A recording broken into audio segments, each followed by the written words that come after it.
দেখুন ভিউয়ার্স, আজকে ফুপু কাতলা মাছ নিয়ে আসছে, কাতল মাছ। তো দেখুন সাইজগুলো কত বড়, এই তিনটা নিয়ে এসেছে। তো আপনাদের কাছে একটা প্রশ্ন করব যে এই তিনটা মাছ কত নিয়েছে, আপনারা কমেন্টে জানাবেন আমাকে। এগুলো আমি আজকে কাটবো। এখন ফুপু এগুলো ছাড়িয়ে নেবে, তারপর আমি কাটবো।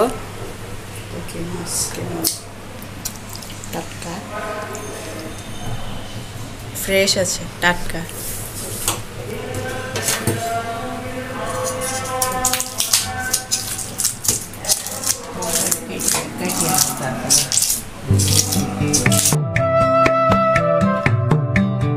তো এখন মাছটা কেটে নিব। এই যে মাছ, এখানে কাটি।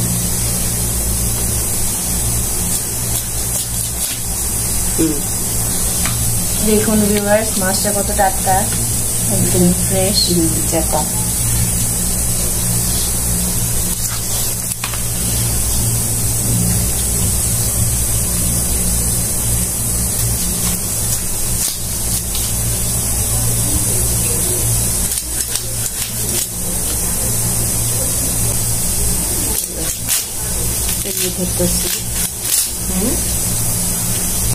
এটা কি কেটে নিব মাঝখান দিয়ে? পিস করে নিব, সাইড দিয়ে পিস করে নিব।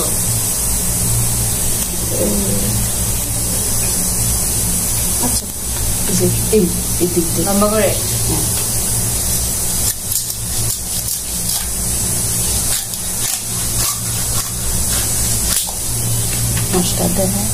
এই দেখুন ভিউয়ার্স, মাছটা কত ফ্রেশ, রোগটা একদম টাটকা। আপনাদের দাওয়াত থাকলো, আপনারা যারা যারা কাতল মাছ খেতে পছন্দ করেন এসে পড়বেন আমাদের বাসায়।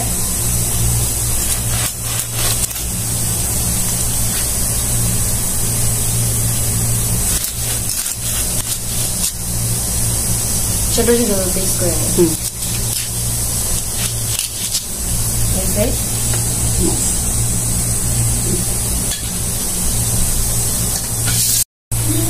ভিউয়ার্স, আমার দুইটা মাছ কাটা শেষ, এটা লাস্ট মাছটা। তো আমি মাথা কাটাটা দেখাবো আপনাদের। অনেকে কাতলা মাছের মাথা কাটতে পারে না, আমি জানি অনেকেই পারে অনেকেই পারে না। যারা আর কি নতুন তাদের জন্য দেখাবো আমি ভিডিওটা।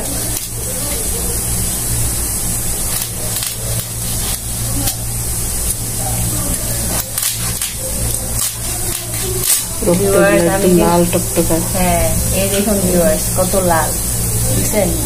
একদম টাটকা মাছ আজকে নিয়ে আসছে। তো আমি মাথা কাটাটা দেখাচ্ছি আপনাদের।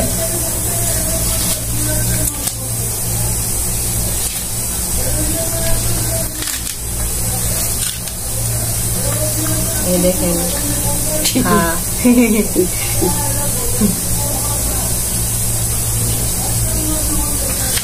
তো ফুপু, এটা এই কাতল মাছগুলো আজকে কি ভুনা করবেন?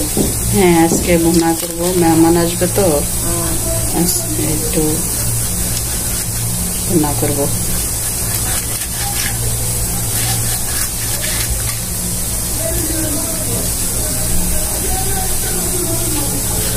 আজকে কাতলা মাছ ভুনা করবো আর ইলিশ মাছ ভাজা করবো।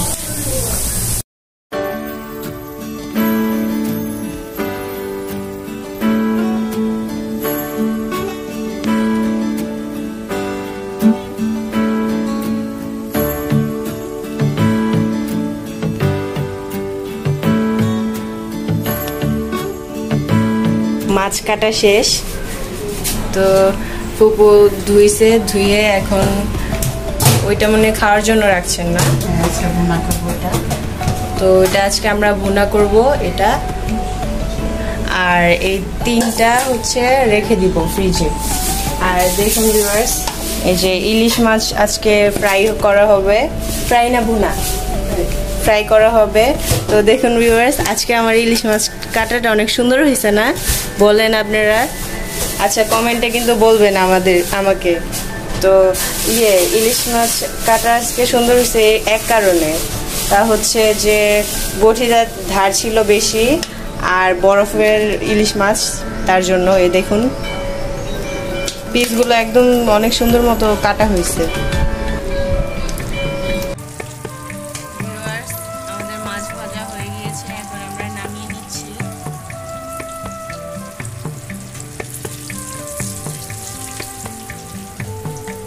আমাদের রান্না বাড়া শেষ, তো এখন টেবিলে সব কিছু সার্ভ করে দিয়েছি। ওটা হচ্ছে কাতল মাছের ভুনা আর ইলিশ মাছ ফ্রাই, সালাদ, পোলাও, আর ওটাতে হচ্ছে রাইস।